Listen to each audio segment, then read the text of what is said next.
प्यारे बच्चों, आज के इस एपिसोड में हम आपको समुच्चय बोधक अव्यय के विषय में बताएंगे कि समुच्चय बोधक अव्यय क्या होते हैं। समुच्चय बोधक दो शब्दों या वाक्यों को जोड़ने वाले संयोजक शब्द को संयोजक बोधक कहते हैं। अर्थात समुच्चय का मतलब होता है बहुत सी चीजों को एक में मिलाना। जिन शब्दों की वजह से दो या दो से ज्यादा वाक्य, शब्द या वाक्यांश जुड़ते हैं उन्हें समुच्चय बोधक कहा जाता है।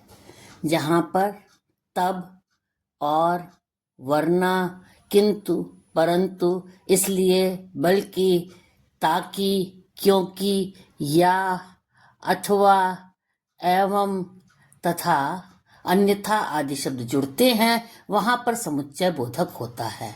इन समुच्चय बोधक शब्दों को योजक भी कहा जाता है।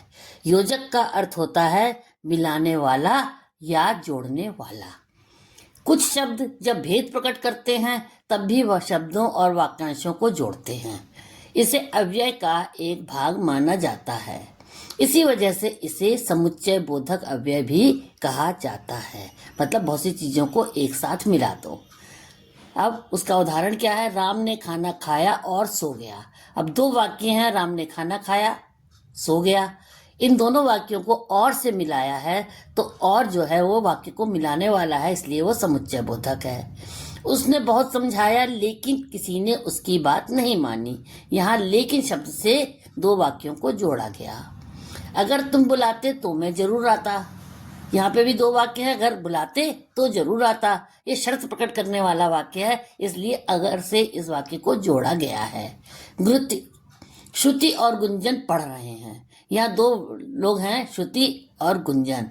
इन दोनों शब्दों को और से जोड़ा गया है कि दोनों ही एक साथ पढ़ रहे हैं। सीता ने बहुत मेहनत की फिर भी सफल नहीं हुई।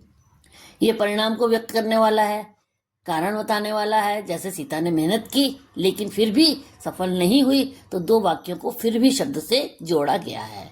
मुझे टेप रिकॉर्डर या घड़ी चाहिए।